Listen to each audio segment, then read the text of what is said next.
Quality study अकॅडमीच्या YouTube चॅनलवर तुमच्या सर्वांचे स्वागत आहे. विद्यार्थी मित्रांनो, आज आपण 22 जानेवारीच्या चालू घडामोडीचे प्रश्न पाहूया. ही सिरीज आपण जे सुरू केली आहे ती UPSC, MPSC व इतर सर्व परीक्षेसाठी अत्यंत उपयोगाची सिरीज आहे. ही सिरीज दररोज तुम्हाला 5:30 वाजता आपल्या यूट्यूब चॅनलवर उपलब्ध करून मिळणार. या सिरीजमध्ये आपण एक्झाम पॉईंट ऑफनं एक महत्त्वाचा टॉपिक पाहतो. तर आजचा आपला महत्त्वाचा टॉपिक आहे जागतिक निर्देशांक. या निर्देशांकबद्दल प्रश्न तुम्हाला हमखास एक्झाममध्ये येऊ शकतो विद्यार्थी मित्रांनो. तर चला आता आपण आजच्या चालू घडामोडी पाहूया. काल विचारला गेलेला प्रश्न, भारताचे पहिलं सार्वभौम सॉव्हरीन AI पार्क कुठे स्थापन केलं जाणार आहे? तर या प्रश्नाचं उत्तर होतं ऑप्शन क्रमांक 3, चेन्नई इथे. तर ऑप्शन क्रमांक 3 बरोबर उत्तर राहील. आता आपण आजचे प्रश्न पाहूया. दोस्ती 17 हा त्रिपक्षीय तटरक्षक सराव कोणत्या 3 देशांमध्ये आयोजित केला जातो? तर ते 3 देश आहेत भारत, श्रीलंका आणि मालदीव. या 3 देशांमध्ये हे आयोजित करण्यात येतो. म्हणजे ऑप्शन क्रमांक 4 आपला बरोबर उत्तर राहील. आता आपण याबद्दल माहिती पाहूया. दोस्ती 17 हा त्रिपक्षीय तटरक्षक सराव आहे. कोणकोण देशांमध्ये होतो? भारत, मालदीव आणि श्रीलंका. या सरावाची सुरुवात 1991 मध्ये भारत आणि मालदीव यांच्यात झाली होती. श्रीलंका 2012 मध्ये यात सामील झाला, ज्यामुळे त्रिपक्षीय सराव बनला. उद्देश हिंद महासागर क्षेत्रात सुरक्षा मजबूत करणं, समुद्री अपघात किंवा संकटाच्या वेळी परस्परांना मदत करणं आणि तटरक्षक दलामध्ये तांत्रिक समन्वय वाढवणं. आयोजन हा सराव दर 2 वर्षांनी एकदा आयोजित केला जातो. तर ही महत्त्वाची माहिती याबद्दल. आता पाहू आपण पुढला प्रश्न. भारतीय रेल्वेचा सर्वोच्च पुरस्कार देऊन नुकत्याच कोणत्या RPF अधिकाऱ्यांचा सन्मान करण्यात आला? तर ते अधिकारी आहेत ऑप्शन क्रमांक 2 चंदना सिन्हा. तर ऑप्शन क्रमांक 2 आपला बरोबर उत्तर राहील. आता आपण याबद्दल माहिती पाहूया.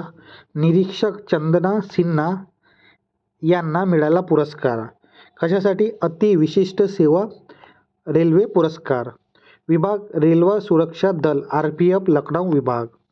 उल्लेखनीय कार्य, गेल्या 3 वर्षात 1500हून अधिक मुलांची तस्करी आणि शोषणातून सुटका. 2024 मधला कामगिरी, एका वर्षात 494 मुलांना वाचवले. यात 152 मुलांची सुटका स्वतः प्रत्यक्षी केली.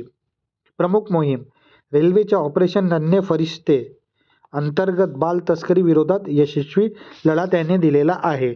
स्थानक कुठलं आहे? लखनौमधले चारबाग रेल्वे स्थानक हे त्यांच्या कार्याचे मुख्य केंद्र होते.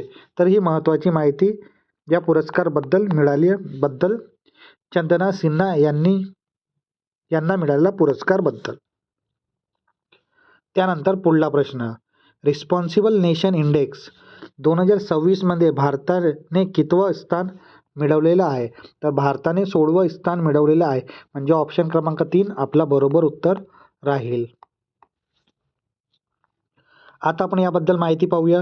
रिस्पॉन्सिबल नेशन इंडेक्स RNA 2026 मध्ये भारताचा कितवा रँक आहे? तर 16वा रँक आहे.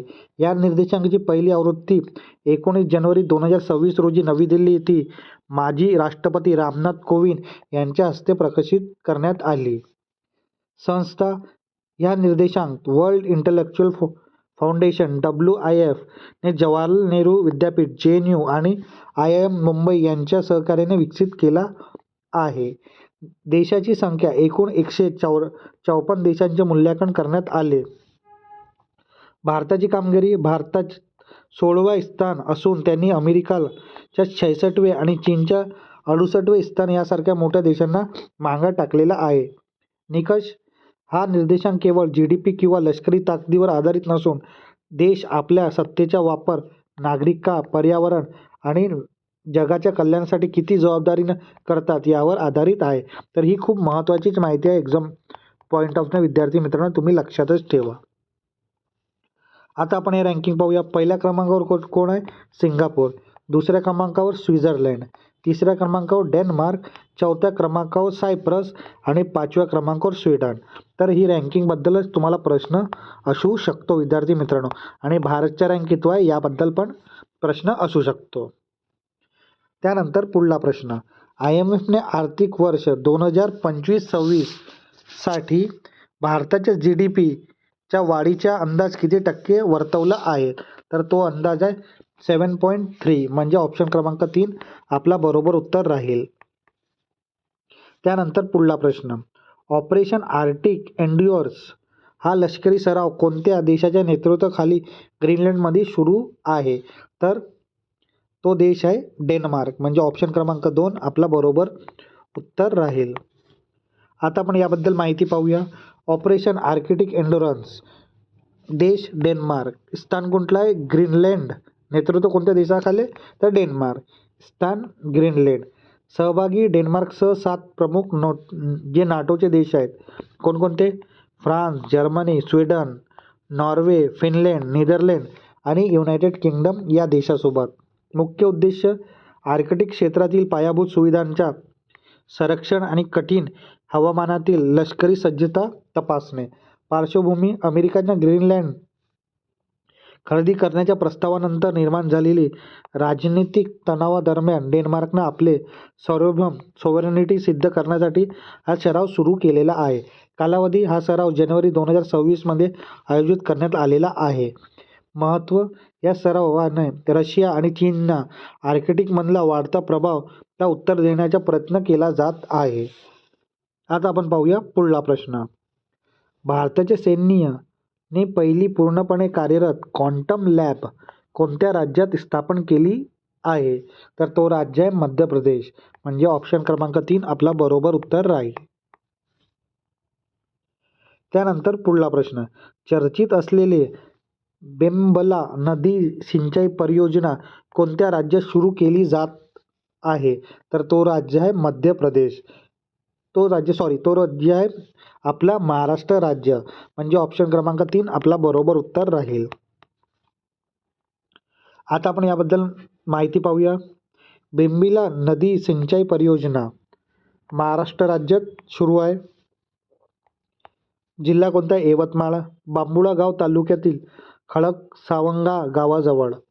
नदी कोणती आहे? बेंबिला नदी. ही वर्धा नदीची उपनदी असून गोदावरीच्या खोऱ्यात तिचा भाग आहे. नुकतीच झालेली चर्चा. जानेवारी 2026 मध्ये महाराष्ट्र मंत्रिमंडळाने या प्रकल्पासाठी 4,775 कोटी रुपयांची सुधारित प्रशासकीय मान्यता त्यांना मिळालेली आहे. तर ही महत्त्वाची माहिती आहे या प्रोजेक्टबद्दल. त्यानंतर पुढला प्रश्न. 83वा गोल्डन ग्लोब पुरस्कार 2026 मध्ये कोणत्या चित्रपटाला सर्वाधिक पुरस्कार मिळालेला आहे? तर तो चित्रपट आहे वन बॅटल आफ्टर अनदर म्हणजे ऑप्शन क्रमांक 2 आपला बरोबर उत्तर राहील. त्यानंतर पुढला प्रश्न. भारतीय जनता पक्षाचे सर्वात तरुण अध्यक्ष कोण बनलेले आहेत? तर नितीन नबीन सिन्हा हे भारतीय जनता पक्षाचे सर्वात तरुण अध्यक्ष बनलेले आहेत म्हणजे ऑप्शन क्रमांक 3 आपला बरोबर उत्तर राहील. त्यानंतर शेवटचा प्रश्न. ग्लोबल फायर पॉवर इंडेक्स 2026 अनुसार भारतीय लष्कराच्या जगात कितवा क्रमांक लागतो? तर तो 4था क्रमांक लागतो म्हणजे ऑप्शन क्रमांक 3 आपला बरोबर उत्तर राहील. आता आपण याबद्दल माहिती पाहूया. ग्लोबल फायर पॉवर इंडेक्स 2026 भारताचा क्रमांक 4था. पहिले 3 देश कोणकोणते आहेत? अमेरिका, सेकंड नंबरवर रशिया आणि तिसऱ्यावर आहे चीन. भारताचे स्कोर किती आहे? 0.11484 एवढा भारतचा स्कोर आहे. हा स्कोर जितका 0 जवळ राहील तितकी लष्करी ताकद जास्त आहे. निकष: सैन्य संख्या, तंत्रज्ञान, नैसर्गिक साधने, आर्थिक स्थिती, भौगोलिक स्थान यासारखे 60हून अधिक घटकावर आधारित हा इंडेक्स आहे. विशेषतः दक्षिण कोरियाने 5वा क्रमांक या मोठी झेप घेत जपान आणि ब्रिटनला मागे टाकलेला आहे. पाकिस्तानचे स्थान याआधी पाकिस्तानला 9व्या क्रमांकावर आहे. महत्त्व: या निर्देशांकानं अण्वस्त्रे विचार न करता केवळ पारंपरिक कन्व्हेन्शनल लष्करी क्षमताच्या आधारित असतो. तर ही महत्त्वाची माहिती या इंडेक्सबद्दल. आता विद्यार्थी मित्रांनो, आपण एक्झाम पॉईंट ऑफ एक महत्त्वाचा टॉपिक पाहतो. तर आजचा आपला महत्त्वाचा टॉपिक आहे जागतिक निर्देशांक. तुम्ही पाहू शकता प्रिव्हियस इयर जे PYQ आहे तिथे खूप सारे प्रश्न हे जागतिक निर्देशांकावर नेहमीच असतो. तर हा डाटा खूप महत्त्वाचा आहे आणि या जागतिक निर्देशांकामध्ये आपण भारतचा कितवा क्रमांकावर याबद्दल पण माहिती पाहूया. तर सर्वात आधी ग्लोबल हंगर इंडेक्समध्ये हे 2025चे आहेत विद्यार्थी मित्रांनो, कारण की 2026चे इंडेक्स यायचे येतात. तर ग्लोबल हंगर इंडेक्स 2025मध्ये भारतची रँक 102वी आहे. जागतिक हवामान जोखीम निर्देशांकमध्ये भारतची रँक 15वी आहे. जागतिक हवामानबद्दल कामगिरी निर्देशांक 2026मध्ये भारताची रँक किती आहे? 23वी आहे. आर्थिक स्वातंत्र्य निर्देशांक 2025मध्ये भारताची रँक आहे 128वी. ग्लोबल डिजिटल नोमॅड रिपोर्टमध्ये भारताची रँक किती आहे? 38वी भारताची रँक आहे. त्यानंतर ग्लोबल इनोव्हेशन इंडेक्समध्ये पण 2025मध्ये भारताची रँक किती आहे? तर 38वी भारताची रँक आहे. वर्ल्ड टॅलेंट रँकिंग 2025मध्ये भारताची रँक किती आहे? 63वी भारताची रँक आहे. एनर्जी ट्रान्समिशन इंडेक्समध्ये भारताची रँक किती आहे? तर 71वी भारताची रँक आहे. ग्लोबल जेंडर गॅप रिपोर्ट 2025मध्ये भारताची रँक किती आहे? तर 131वी भारताची रँक आहे. मानवीय विकास निर्देशांक 2025मध्ये भारताची रँक किती आहे? 130वी आहे. जागतिक प्रेस फ्रीडम इंडेक्समध्ये भारतची रँक किती आहे? 151वी भारतची रँक आहे. तर ही विद्यार्थी मित्रांनो, ही खूप महत्त्वाची इंडेक्स आहेत. तुम्ही याचा डाटा रिवाईज करा, तुम्हाला एक्झाममध्ये हा रिकॉलेज होईल.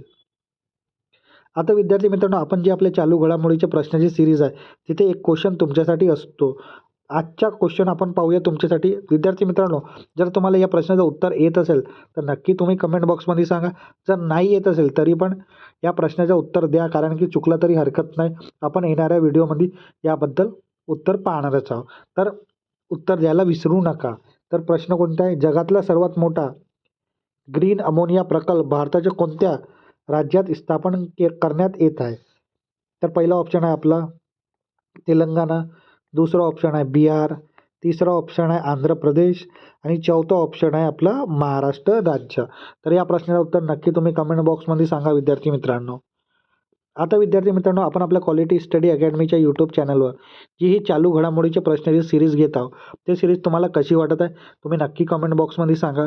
हे सिरीज तुम्हाला जर आवडत असेल तर नक्की लाईक करा, शेअर करा आणि आपल्या क्वालिटी स्टडी अकॅडमीच्या चॅनलला सबस्क्राईब करायला विसरू नका. धन्यवाद.